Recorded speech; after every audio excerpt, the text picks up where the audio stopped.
అందరికీ నమస్కారం అండి. Welcome back to our channel Samha creations.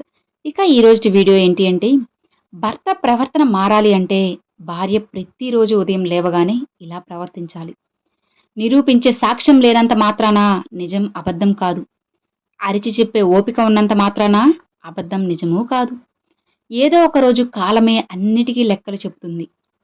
విలువైనది ఎప్పుడూ ఆ విలువ తెలియని వారికే దొరుకుతుంది. అది వస్తువైనా, బంధమైనా, ఏదైనా సరే.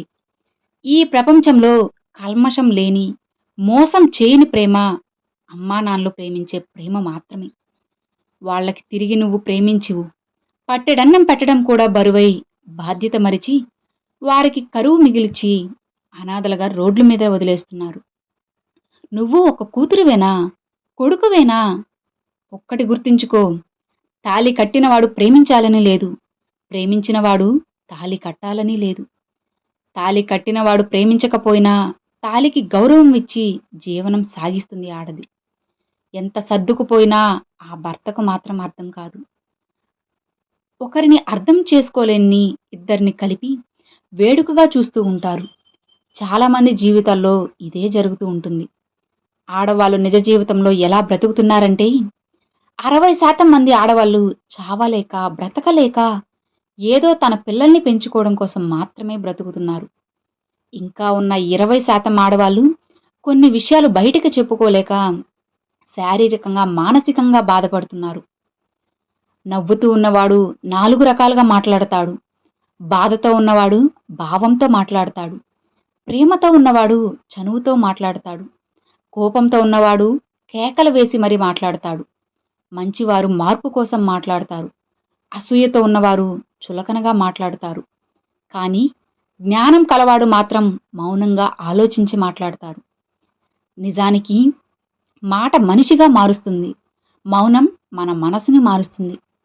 ఒక్కటి గుర్తుంచుకోండి, ఎవరికి చెప్పుకున్నా తీరని దుఃఖం నీ భార్యకు చెప్పుకుంటే తీరుతుంది. ఎందుకంటే ప్రతి మగాడికి భార్య ఒక శక్తి. ఆ శక్తిని అర్థం చేసుకుని ఎలాంటి సమయంలో ఆ శక్తిని గ్రహించాలో, ఎలా శక్తిని ఇలా శక్తివంతంగా మార్చుకోవాలో తెలుసుకోగలిగే ప్రతి మగవాడి జీవితం కూడా అద్భుతంగా ఉంటుంది. శ్రీరామచంద్రుకి కూడా చివరి రోజుల్లో యుద్ధం ఎంతో కష్టమైపోయింది.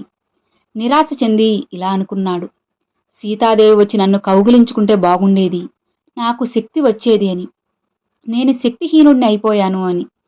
ఆయన ప్రార్థనకి అగస్త్య మహర్షి దిగివచ్చి శ్రీరాముడికి ఆదిత్య స్తోత్రాన్ని ఇచ్చి సూర్య భగవానుణ్ణి ఆరాధించమన్నాడు. సీతాదేవి ఇవ్వగలిగిన శక్తిని కూడా సూర్యశక్తి రూపంలో నీకు ఇస్తాడు అని ఆయన అన్నాడు. ఇక శ్రీరామచంద్రమూర్తి ఆ సూర్యశక్తితో రావణాసురుని ఓడించాడట. ఒక భార్య అంతటి శక్తినిస్తుంది. భార్యాభర్తలు ఇద్దరు కూడా ఒకరిపై ఒకరు నమ్మకంతో ఉండండి. ఒకరినొకరు ఓదార్చుకోండి, ఉద్ధరించుకోండి, ఒకరినొకరు ప్రేమించుకోండి. అప్పుడు జీవితంలో ఏ సమస్య అయినా సరే ప్రేమగా ఎదురు నిలబడతారని గుర్తుంచుకోండి. మగవాడి జీవితానికి భార్యకు మించిన గొప్ప భరోసా మరొకటి లేదు. అలానే భార్య కూడా భర్తకు మించిన ప్రపంచం మరొకటి ఉండదు. అర్థమైంది కదా? భార్య ఎప్పుడూ కూడా ఉదయాన్నే తన భర్తని వారు పెళ్ళైన కొత్తలో ఎలా అయితే పలకరించేదో అలానే ప్రతిరోజు పలకరించాలి. వారి దాంపత్య జీవితం ఎంతో బాగుంటుంది. 30 ఏళ్ల కాపురమైనా సరే అలానే ఉండాలి. భార్య ఉదయాన్నే లేచి మొహం కడుక్కోలేకపోయారా, మీ మొహం ఎంత బాగుంటుందో అని భార్య ఒక మాటంటే చాలు, భర్త సూర్యనారాయణులా వెలిగిపోతాడు. కాస్త నుదుటిని బొట్టు ధరిస్తే చూడ్డానికి 2 కళ్ళు చాలవు అని భర్త అనగలిగితే ఆ బొట్టు పెట్టుకుని భార్య ఎంత మురిసిపోతుందో వర్ణించలేము. ఎందుకంటే ఒక నిజమైన భార్య భర్త పొగడ్తను తప్పకుండా కోరుకుంటుంది. అంతేగాని రోజు చూసే ముఖమే కదా అని భర్త అన్నా లేదా భార్య అన్నా వాళ్ళ జీవితంలో విరహాలే తప్ప సరసాలు ఉండవు. ప్రతి ఉదయాన్నే ఒక స్వచ్ఛమైన చిరునవ్వుతో, ఒక మంచి మాటలతో ప్రారంభించండి. ఇక అప్పుడు ప్రతిరోజు బాగుంటుంది.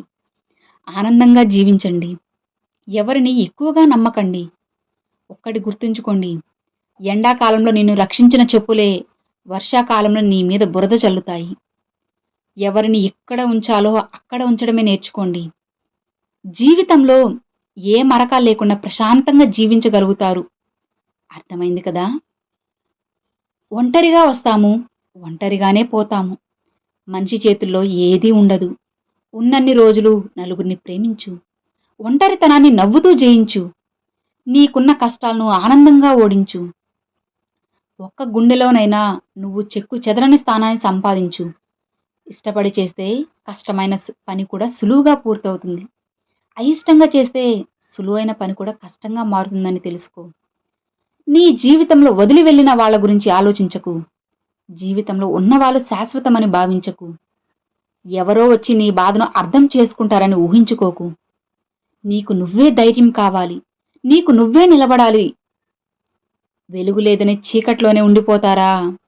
చిరునవ్వు ఇక రాదని వేదనతోనే సర్దుకుపోతావా? ప్రతి పనిలో కష్టం ఎదురవుతుందని వెనకడుగు వేస్తామా? నీ ధైర్యంతోటి భయాన్ని దాటి ముందుకు పో మిత్రమా. చాలామంది జీవితంలో ఓడిపోతున్నారంటే కారణం బలం లేక కాదు, తెలివి లేక కాదు, అబద్ధం ఆడలేక కాదు, మోసం చేయలేక అని తెలుసుకో. మనసులో కల్మషం లేనివారు మన ముందైనా వెనకైనా ఒకేలా మాట్లాడతారు. ఒంటి నిండా విషం నింపుకొని ఉన్నవారు మన ముందు తీయగా, మన వెనకాల చేదుగా మాట్లాడతారని తెలుసుకో.